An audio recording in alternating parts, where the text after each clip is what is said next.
breaking news, peanut stuff. President Trump just using those words. In a brand new Reuters interview, they just actually left. They're pushing their headlines out now. He was asked about people who worked for him who had contacts with Russia. His answer was, it's peanut stuff. Keep in mind, by our count, at least 16 Trump associates have had contacts with Russians during the campaign or the transition.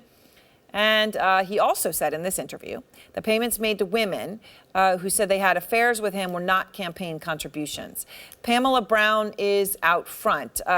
Pamela, what else is the president saying in this interview? Literally, these headlines are just crossing here. Right. I'm just reading the headlines that are coming in real time here, Aaron. And what stands out to me is a few things the president is talking about in regards to the Russia investigation. As you pointed out, he's now claiming that contacts that members of his campaign, his associates during the campaign, as well as the transition with Russians, is, quote, peanut stuff.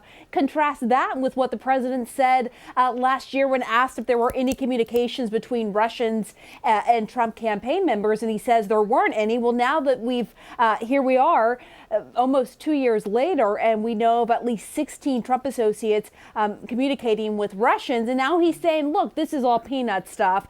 Here is a list of some of those Trump associates who have spoken to Russians, and obviously the Mueller investigation still weighs heavily on the president. Still, he is trying to downplay it in this interview with Reuters. Also, in this interview, he's talking about Michael Cohen and saying that payments to women were not a campaign contribution, talking about payments to Stormy Daniels and Karen McDougal. As you know, Michael Cohen, his former personal attorney, pleaded guilty to paying these women in violation of campaign finance laws because those payments weren't reported, and prosecutors argue that influenced the outcome of the election. And on Friday, in those court documents, Aaron, prosecutors said for the first time that Cohen made those payments at the direction and coordination with Trump, then candidate Trump, who was called individual one in those court documents. But now the president is claiming he did not direct Michael Cohen to do so. He said those payments weren't even a campaign contribution. And he said that he was relying on his lawyer, Michael Cohen, to do his thing, basically distancing himself from his attorney. He will be sentenced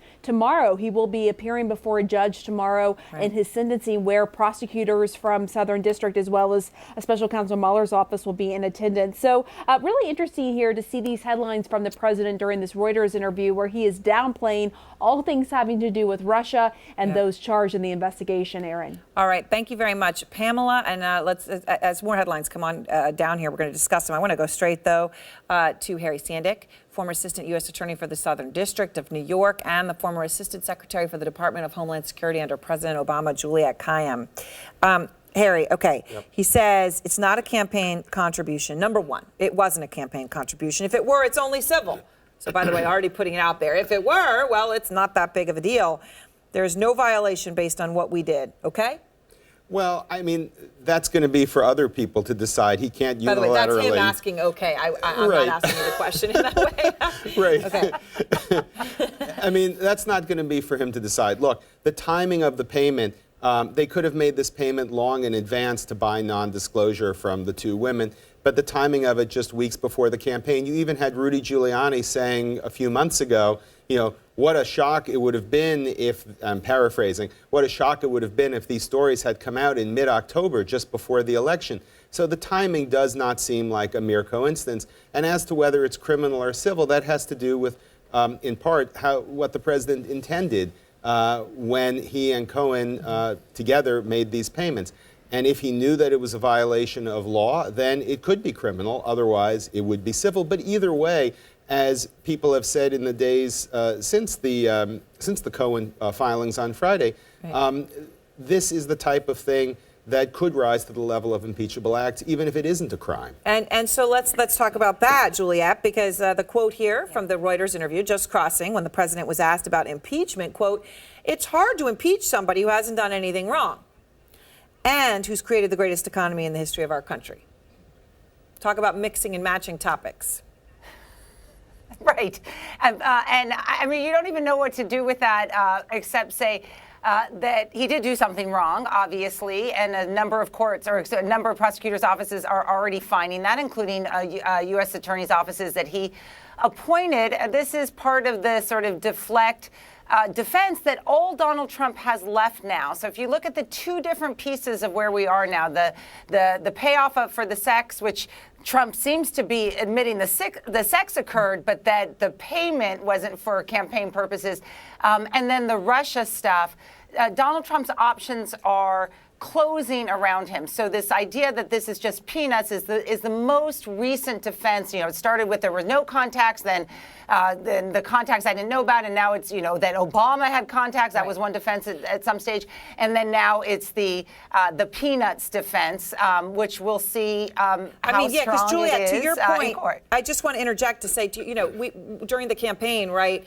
and after, even afterwards, he said there was no one on his campaign had any contacts with Russians. There was no discussions, no nothing. Now it's, okay, I guess it was a whole lot of people, but it's peanuts, right? I mean, it's very clear here he's moving the line on both of these issues, by the way, and they are two separate issues, collusion/conspiracy with Russia and possible felony payments to mistresses, right? These are two separate issues, but he's moving the goalposts on both, right? That's exactly right. I mean, then because that's his only defense at this stage.